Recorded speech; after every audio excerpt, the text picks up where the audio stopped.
Thank you all. I want to thank the board for allowing me to speak this morning. I woke up in February one morning and I said, Hauser Canyon, 1943. This is the 80th anniversary of that fire. I said, well, we need to get this out there. We need to talk about it because it's a forgotten fire. Do I have to do? Am I okay? Okay. It's a forgotten fire, and so that said, I sent an email, and I said, well, we're already set our agenda. And then lo and behold, they came back and said, hey, we got a time block for you. So thank you. I appreciate that. This is a real honor to come up here and speak about this fire because, as Lieutenant Carlson, Eric Carlson, some of you have gone on staff rides with him, he always says, history is always remembered history. And it takes somebody to remember that history in one context and to remember it and to think about it and then pass it on. And so if we keep forgetting about these fires and forgetting about what occurred during them, then it's going to be lost history. So that said, Hauser Creek, 1943, and excuse me, I'm 70 years old. I'm still wearing glasses. I can't hear, and this technology, I hope this PowerPoint works because I put it together myself, so you can... you can't really see that, but there from 1933 to 2013. How many years is that? 90 years or 80 years, somewhere there? And list, and bear with me. I'm not diminishing individual fire fatalities. Those, Corey Iverson and Rucker and so forth, and Charlie Morton. Those are all significant and important fires, and it doesn't diminish their sacrifice. But crew-size fired fatalities take on this whole different persona with it, because first of all, it's a bunch of firefighters who passed away, who lost their lives. Usually it's young firefighters in their early 20s, right? Yeah. And there's always a leader. There's usually a leader that's leading them who's more experienced, more elevated, whatever that might be. And, you can argue all those different perspectives. But looking down through this, Griffith Park, 33, Blackwater, 37, Hauser Creek, 43, Rattlesnake, 53, Inaha, 56, Loop Fire, 66, South Canyon, 94, Esperanza, 06, and Yarnell in 13. Yeah, I know. We can just sit and talk about those for a long time and think about those, but we don't have time to do that. I want to get right to the nuts and bolts of all of this and this fire and talk about it. And my goal is remembrance. I've already talked about. Am I okay? Yeah. I'm talking too loud? No. Talk softer. Okay. Remembrance is always important. And that lessons learned, and listen to Dylan last night. Yeah, right, that really got us. It got us thinking about things and looking at things and drumming up all kinds of thoughts. And hallelujah, he survived, and he's doing good. But 1943, what was happening? War. Look at those headlines. I pulled up these headlines, and we've gone through. If you step back, it would be. Is this better? Does it pick up on the speaker? Oh, I'm getting back to you. Okay. There you go.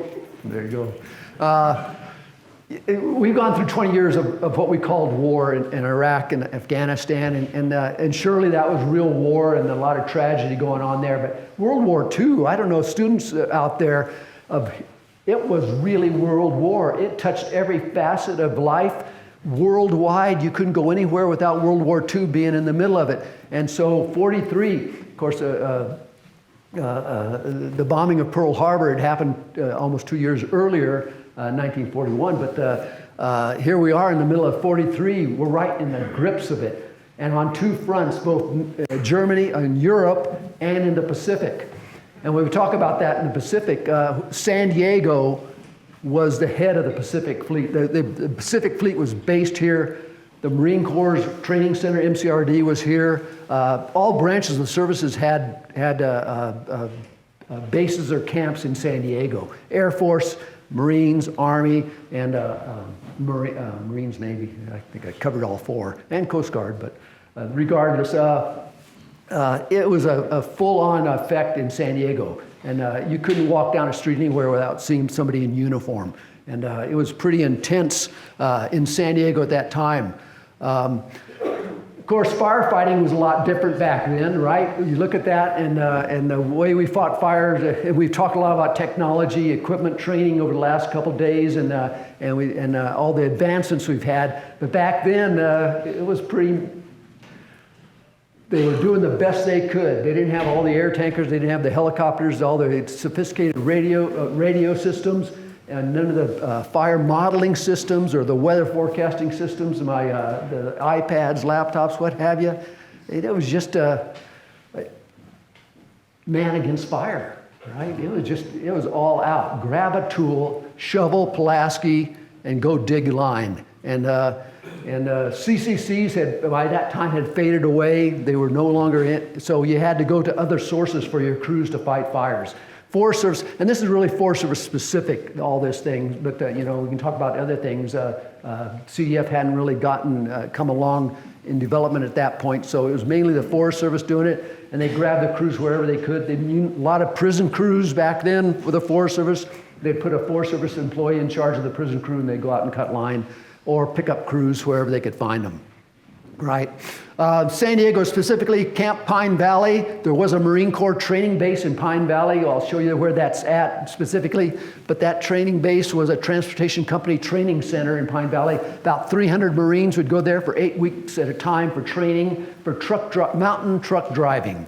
So when they went out into the field to transfer with the Marines, they knew how to drive on mountain truck trails. And so that was a good place. Those that know Pine Valley, it's an access point to the Cleveland National Forest, and a lot of truck trails, unmaintained truck trails. And so it was a good place for them to spend the time learning how to drive big deuce and a halves in the wildland, if you can imagine that. Another base out in East San Diego was Camp Lockett. We could spend days talking about Camp Lockett, because Camp Lockett was a headquarters of the 10th and 20th Cavalry.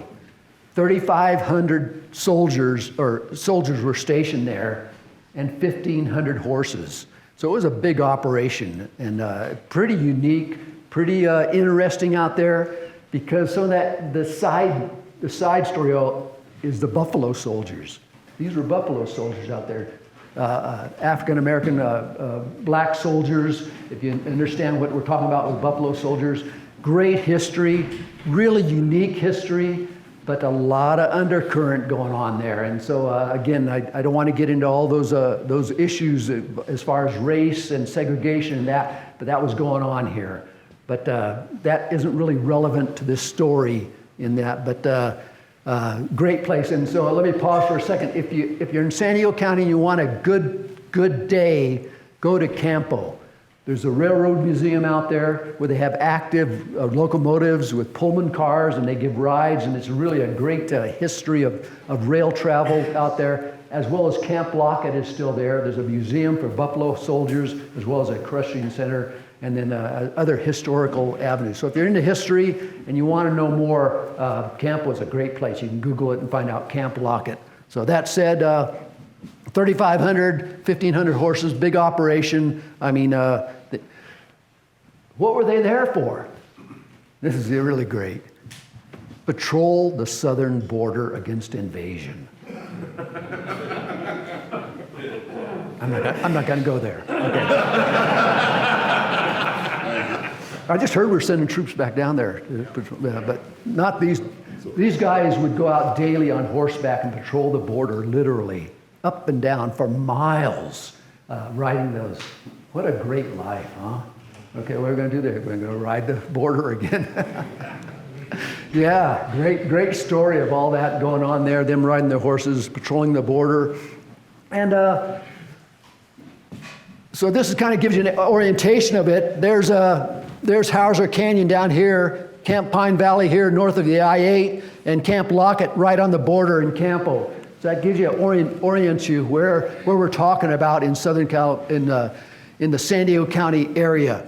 Kind of high desert from 2,000 to 3,500 foot elevation, chaparral and so forth, and there you go. This is a view from looking from east to west. That's Barrett Lake there in the distance. This is a major drainage Marina Reservoir sits up here. Marina Reservoir feeds down the river to Barrett Lake, and Barrett Lake feeds into the Otay reservoirs in San Diego. Major water supply for San Diego. And during the war, they knew they had to protect their water for San Diego. That was a water supply, you know, you didn't get anywhere else. So you had to have reservoirs and water supply systems, and so that was important. And so for the military, that was critical infrastructure for them to protect. And so when we talk about wildland firefighting and getting the military involved, it was a perfect fit. You know, the enemy was in a different uniform. It was fire, but it was still an enemy affecting the whole army or whole military war machine. So really interesting. That said, so what do soldiers do? They shoot, right? They all have guns and that. And on October 1st, a group of soldiers went out one morning for target practice. Went down this canyon, set up, and started shooting into the hillside. A lot of different varying stories about who it was and what it was. Some say, oh, it was the Marines. Of course, Marines take all the blame, right? But how many Marines here? All right. Amen to you, brother. How many in Army? You see, we can bash Army all day long. Okay. I dug up one statement that says, yeah, the Army admitted it was their people that were down there target practicing. So Army gets blamed on this fire right away. Target practice. Some of the talk is that you had 50 cal machine guns they would do target practice with tracers every 5 rounds. That's just talk, hearsay. I don't know if they used them or not, if that was a tracer round that hit something. But when they left there that evening, there was no fire. So we don't know if it struck something, spark, what happened, if it really a tracer, but it lodged in something and just smoldered all night. But it smoldered. It smoldered. And so there about 10 o'clock in the morning, Panos Lookout, which sits just about 5 air miles just due north and east of Hauser Canyon, looked over the ridge and they said, hey, we see a smoke down in Hauser Canyon. And so immediately the other lookout, Lions Peak, said, yeah, we see it too, and it's building. And then a short time after that, Cuyamaca Peak looked at it. Don't you love lookout towers? God, I miss lookouts, you know. Because those people knew what they were looking at. They could tell you, they could give you a quick size up and all that. Cell phones, we got the public and they use their cell phones. They tell us all about the fire. But lookouts really played. They were good. They were good. Oh, did I go too far? Okay, anyway, October 2nd, Panos reports it. At 10:10, CNF dispatches 2 crews and a hand crew. Those 2 engine crews were full-time, not full-time. That's a whole different story about how you hired people and such. 2 engine crews with 4 or 5 people on each engine. The hand crew was an inmate crew out of Mount Laguna, supervised by a Forest Service employee, and it had, I believe, 20 inmates with them. They were dispatched to it. At 10:15, Chief Officers Ewing and Davis arrive on scene. They were at a meeting up on Mount Laguna with other fire staff, with the forest supervisor, deputy forest supervisor, and a number of other fire control people. Back then, we called them fire control officers, not fire management officers. And so, because it was all about control of the fire. But that said, Chief Officer Ewing was the chief one on the forest. He was the fire control officer, and Davis was a division chief for Descanso District, the fire control officer for the district. So 2 people that knew what they were doing, pretty experienced people, and had fought a lot of fire. They arrived on scene and started checking things out. And the first engine was right behind them, about 5 minutes, and the hand crew arrived shortly thereafter that. Size up, 50 acres, running up slope, confined to a small drainage. Not much lateral spread, he said. It wasn't in the wind, it was just slope driven going up the hill. He goes, the weather before that, for the past 2 weeks, had been a Santa Ana wind. It's really a gentle wind, but just dry, windy from east to, and so they just kind of got used to that wind, you know, that you know how it gets Indian summers, you just to get that warm, dry day and sitting there. They were in the middle of it. So Ewing does his size up. He assigns Ranger Munhall to the west flank with the Camp Ole hand crew. Ranger Munhall was the district ranger of the Scansel Ranger District. Can you imagine that? A district ranger, those in the Forest Service, imagine a district ranger going out and being the sector boss, division supervisor these days, right? Imagine the forest fire officer arriving on scene, initial attack, and taking charge of the fire. Amazing, amazing. He sent them up, Munhall up there to do that west flank. He thought that would be the greatest threat, stop it from moving towards Barrett Lake.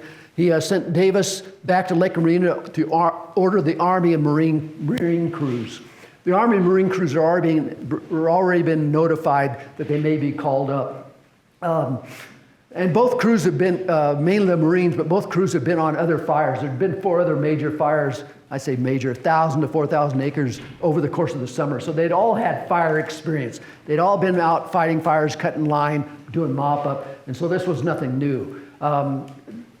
In training, as far as the military goes, they would send the officers to fire training, a one-day fire school. They'd learn tools, they'd do live fire training, and some of the basics of fire behavior and such. And then it was up to them to go back to the crews and train the crews on fire suppression.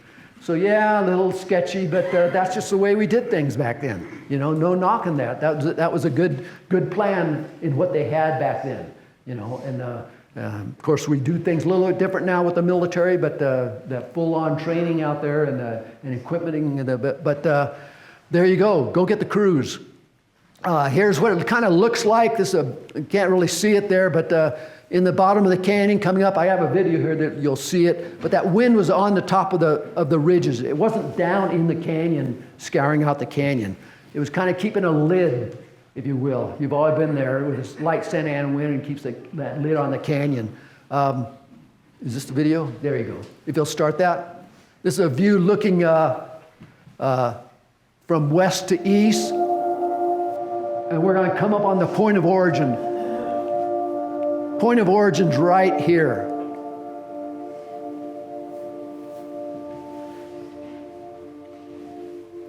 So you would have traveled down the canyon, all the way down. You wouldn't be able to see the fire until you turned the corner and seen it, because it's on that backside of that little hoop in there. So they could see the smoke over the ridges, but until they got down around that corner, they couldn't really see the fire and how big it was. So, right there. So, just kind of burn up this little drainage right there. Hadn't reached the top yet, but only about 50 acres in there. Not a lot of lateral spread or anything like that. So, not a big, nothing unusual. Let's go to the next one. Oh, there you go.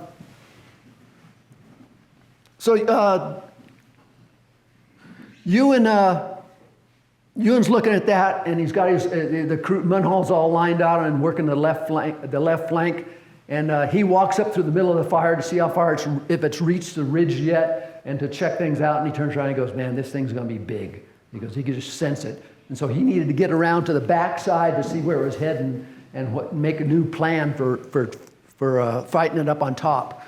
So Ewing meets Davis, Hunt, and Herndon at the campground. He leaves there and drives up canyon. And there's old Forest Service campground about a mile up the canyon, and he meets Davis, Hunt, and Herndon at the campground. Hunt was the fire control training officer for the forest. Had about 11 seasons in, fairly experienced. He worked with Ewing, so Ewing knew him pretty well. I don't know what the relationships or anything about that or skill level of those things, but evidently he felt confident in him. He says, Ewing, I'm putting you in charge of the east flank of the line. And so he meant that. And Herndon this is his first season. He was a fire guard patrolman, first season in the Forest Service. He'd been a volunteer with CDF before that, but not a lot of real experience in large fires. So he was kind of he was Hunt's helper, if you will, assistant, if you will. So Davis is there. Ewing says, Davis, lead the Camp Lockett crew down to Munhall and give the Camp Lockett crew 100 men over to Munhall and have them keep working on that left flank. That's a priority. Then told Hunt, Herndon, and the Marines to head to their assignment, which was going to be the west flank of the line. So they headed down. The contingent of the Marines it's roughly around 118 soldiers. Can you imagine that? Close to 6 crews, 6 hotshot crews, 6 hand crews. That's a lot of people, isn't it? A lot of crews. You say 100, oh yeah, but when you break it down into type of crew type, we start thinking, that's a good workforce. You can get a lot done with that many people, no matter what their experience is. Hunt stops and scouts out where the hand line, where he wants to put it in. He's driving down Canyon. He goes, I'm going to build an indirect line. And it's a little sketchy about Ewing's instruction to him, whether he wanted to go direct or indirect. He just says, I want you to go tie into the fire and start building line. And so that translated, we don't know what the specifics are, and that's one of those things about trying to research these things. You just really don't know what was said and how it was said. But Hunt and Herndon head into their assignment. Hunt stops and scouts out head line. Herndon and the Marines go further to turn around. So they couldn't really turn around there, so they went past Hunt, went down near where the fire started, turned that big opening area, and came back up. And when they got up there, they stop and unload. Hunt briefs Herndon on the plan to build indirect line and backfire it. Herndon and the Marines begin working up the gulch. At this point, the fire is about half a mile and moving up slope. So that kind of gives you an idea. Here's where the hand line, where they wanted to build it, up the slope, and the fire had already come around that curve and was starting to come, but it was about a half a mile away. But now you started to see a lateral spread to it. It was no longer moving up slope, but more diagonally. So it was starting to bend over. And so kind of gives you a different perspective of what was going on. How are we doing for time? Okay. Yeah, you can't really see it here, but this is the canyon. Here's the hand line right here. Here's the fire edge as it's moving up there. See if there's another one here.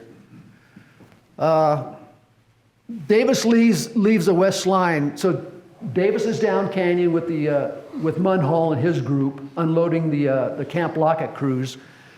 He leaves that west line to go tie in with Ewing. Ewing has gone up on the top side, and Davis leaves there because he was ordered by Ewing. He says, when you get done there, come up and meet me up on top, and I'm going to give you another assignment up here, which I figured that because of Davis's experience and his knowledge of the district, he was going to assign him up to the head of the fire some way. Davis stops on his way out and talks to the tanker crews who are along the road trying to hold the road between where Hunt is and Munhall. And there's 2 engines, Forest Service engines there patrolling and trying to knock the fire down, keep it slow. And so Davis stops there and starts talking to him. And he observes a distinct change in the fire behavior. So his radar started coming up. He started seeing it from not just simple going up slope, but now it was moving laterally and moving up canyon. And so he stops and talks to the tankers. He goes, there's something's going on. We need to get our wits about us and plan this out. So he directs one engine to follow him up to the hand line. He wants this engine to come up here and give that engine crew, or the Hunt and his group, a hand. He didn't know specifically, but now that he could see where the fire was heading and where that crew was, he goes, I need to get some resources around this corner and up where they're at. He goes, I don't know what that means, but I'm going to get up there and check it out. Fire is now at 1/10 of a mile and still moving west up canyon. So it's come on. It's game on at this time. That kind of gives you an idea. Fire's just broken around the corner now, and now it's into their territory.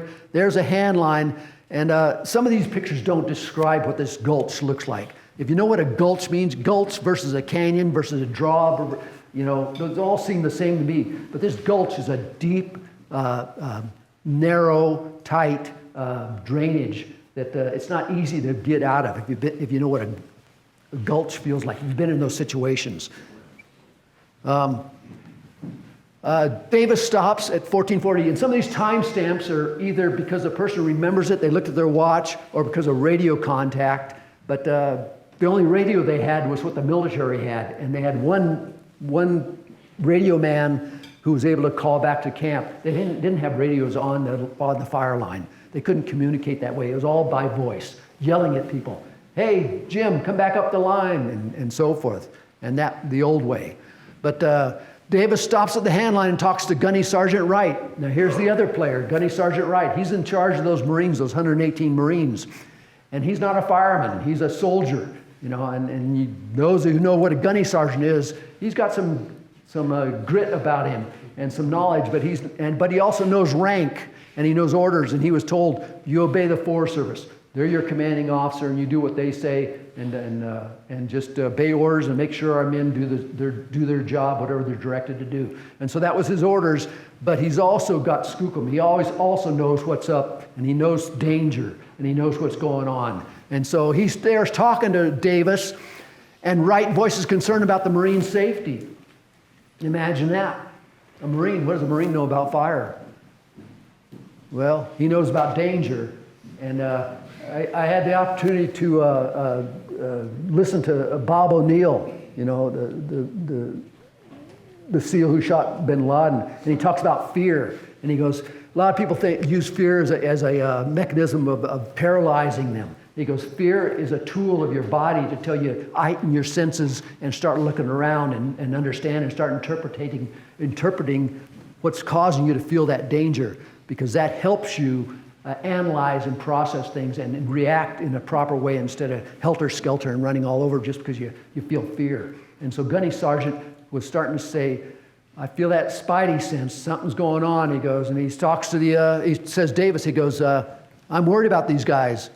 And Davis says, yeah, he goes, that fire's getting pretty close, we probably ought to do this. He goes, I'm concerned about them. I'm concerned about their safety. And so Davis, he goes, yeah, we need to evacuate them. Let's get them out of there. And so he turns and he says, let's start evacuating this line. He pulls up the engine crew. The engine crew comes up to the line. Fire's just starting to hit the edge of the line. They're trying to knock it down, trying to get the Marines out. They're yelling up the line. They've gone a little bit up to the base of the draw, the gut, and start yelling, come on down, run down, escape. And right then there's a spot fire across the hand line into this little knob across. Now he had fire on both sides of the hand line. The engine attempts to knock the fire down. 8 to 10 Marines of the at least 100 that were up that canyon came running out as the fire makes a run up the gulch. And so there you see it. Here's where the hand line goes, right up this gulch. Fire has now come down right along there. There's a spot fire there. And the interesting thing is, look at all that grass and sage right there. How fast did that burn? Right. It started taking off, had fire on both sides. Some men were able to come down here. Here's what the old road is. This is a trail now, but they were able to get out there and take refuge. Hunt and Herndon both things now broke down into 3 different groups, 3 different isolated groups of soldiers and leaders, if you will. Hunt and Herndon both became aware of the fire below them and the spot fire. Hunt first directs Marines in his area to try and escape down the line, and Hunt then realizes it's too hot and directs Marines to shelter in place. So he starts yelling at the Marines, 20 or 30 of them right in his area. He goes, let's get out of here. And they start going down, and then all the ones that are down there where it's too hot and smoky, they turn around, they start running back up, and so it's a cluster, right? And they say, okay. And so Hunt's looking around, he goes, just get on your faces. He talks about the Griffith Park fire and remembering the stories he'd heard about the Griffith Park fire and how the firefighters laid on the ground to try to protect their airways and such. And he goes, I remembered that, and I just wanted those Marines to lay on the ground, protect their airways, and just get out of the heat as much as they could. So that's what they did. They'd already built a fire line. It was pretty clean in the bottom, but up above them, it was full of vegetation, of course. And so it was hot, smoky. Stuff was rolling down on top of them, embers and so forth. And so he said, just lay down there. Herndon, on the other hand, right there, sees the spot and attempts to light a backfire on the uphill side. Prior to that, Hunt told him, he goes, when the time comes, I'm going to yell at you, and I want you to light a backfire on the uphill side. And so Herndon says, okay, sir, I'll do that. And so he didn't get the order, at least Hunt, we'd not recorded that Hunt told him to, but Herndon says, backfire is what we do when we need a safety zone. And so he lights a backfire. He does that. Then he directs the Marines in his area to take shelter among the boulders. There's some huge boulders down that canyon. We'll look at those here in a second. Some of the Marines tried to escape to the road by going up and over that ridge that we just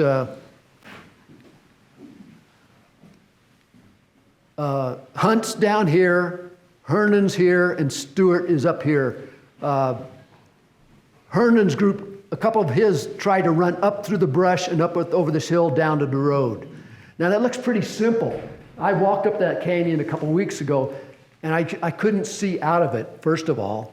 I was right in that area. I couldn't see out, and then when I started going up it, I realized it was DG, and so like every step forward, you came back to that type of soil. And so just a bear trying to get out of there. And so they struggled trying to get up, but about 4 of them came up and over the ridge and were severely burned caught by the fires as it moved out of there. That's what's going on with Herndon. And then Corporal Stewart was farther up the line. Here's that the fire had spotted Corporal Stewart and other Marines attempt to evacuate down the line. As Marines try to move down the line, they're met by the others coming back up. So again, just confusion. People running back and forth up and down the line. You have these 3 groups. Stewart says, yeah, a couple of guys tried to run up and farther up the canyon. He goes, I don't know what happened to them. And now we know those 3 were the first initial fatalities. The next notice we get is 1526. So when Davis started that evacuation, it was about 1425, 1435. So about within 55 minutes. 55 minutes had transpired between then and now, and the first radio report of a report that 50 Marines had been trapped with Hunt and Herndon. That's the next we have. And so that said, let's see.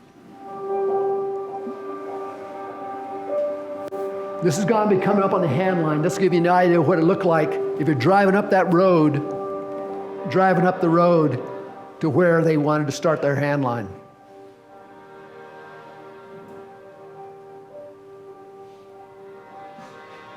Look at the fuel type too. Have you noticed that? This was, let's see.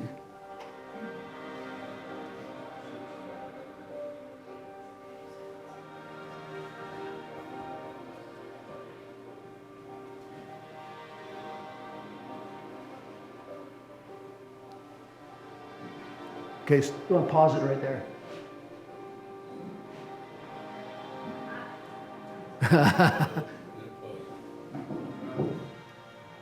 Oh well. Good. Okay. Did it stay there? There's the boulders where some of them took refuge. Some of them climbed up and over and down. That was a steep slope too. You didn't walk down it, you rolled down it, you fell down it, down to the road. But just so you know, the last time this burned was 1970 in the Laguna fire. So what you're seeing here is 30, 40, 50 years of vegetation. And this side, real dramatic evidence of north exposure versus south exposure, right? Real incredible, the difference in the two. Anyway, so you had those crews spread out along there. You can see some of the boulders. This is the top end where the fatality sites are.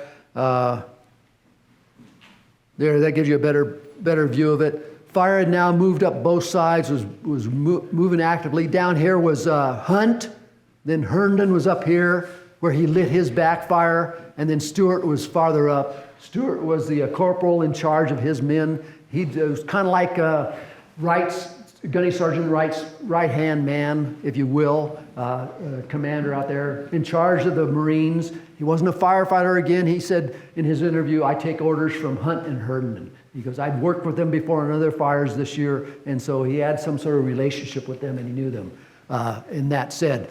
But then the fatality site, the initial fatality site, where the 3 first Marines perished immediately on scene was right here. The others perished or passed away at the hospital, at Camp Lockett Hospital, later in the next few days after they were evacuated.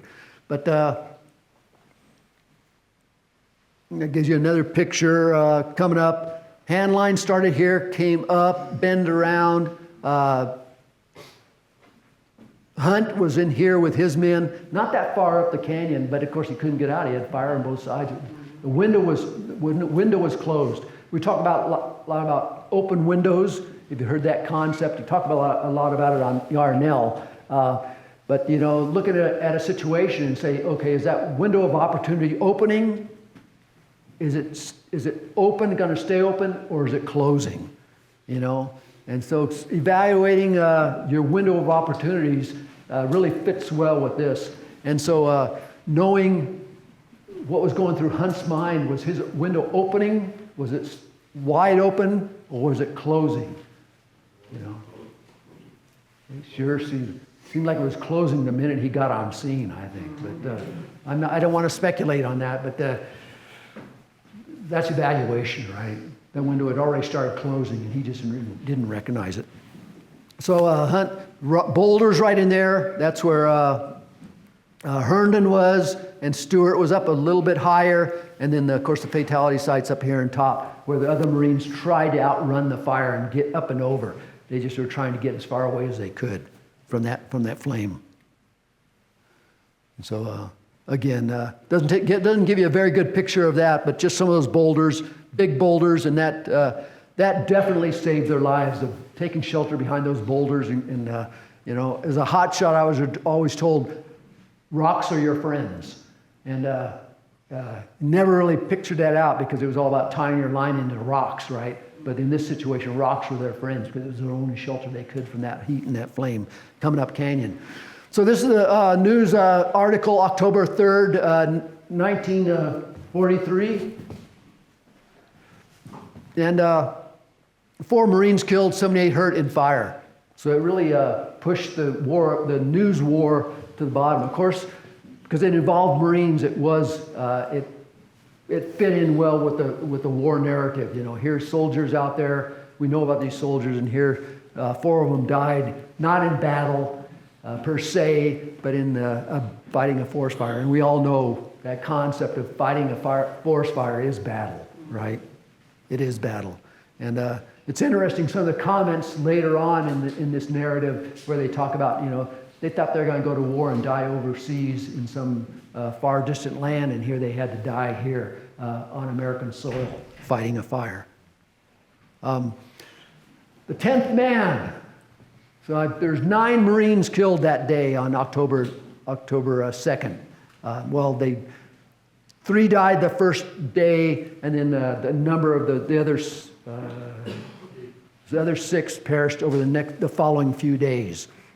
But there was a 10th man who passed away on the 3rd. Different circumstances, different situation. And so he gets overlooked a lot because he wasn't one of the Marines and he was Army. And you can draw other conclusions from that. This is my purpose, to stand here and talk to you about other racial issues in this context. But we could. But that said, Corporal Leroy Carter, 10th Cavalry, U.S. Army, Hauser Canyon, died October 3rd, 1943. A group of the 10th Cavalry, led by a lieutenant, were ordered to go down in Hauser Canyon and help construct fire line on the west flank. That west flank where Munhall was. Munhall had been pulled off in his crews, and so they replaced him with this crew from the 10th Cavalry of 25 men. They went down there, and Carter was a corporal. So he was a man of leadership. He'd been recognized for his position. So they were down there. The report is very sketchy. It's not clear. I haven't been able to get my hand on the official Army report, but I've been told in some other narratives that it placed all the blame on Carter for disobeying orders, because as a fire picked up or blew up below them, the lieutenant ordered all his men to run into the black for safety. And they say Carter disobeyed the orders and ran into the green, and he got burned up. I don't know what the true story is. You know, some say, yeah, he just didn't hear. He got separated from us. He didn't hear the order, and so he just did what he thought he could do, is outrun the fire. So what have you? You know, that's the funny thing about history. You know, you can take it from whatever perspective you want and build whatever narrative you want and whatever story you want. But the fact is, we just don't know all the facts and everything that happened that day. We can draw some conclusions, but it doesn't diminish Corporal Carter at all. You know, he was a firefighter. He was out on the line. The fire blew up. He ran through the green, got caught, and he was burned to death right there. He died there. And so that's That's his legacy, and that's where we're going to honor him in this whole 10 men. The 10th man.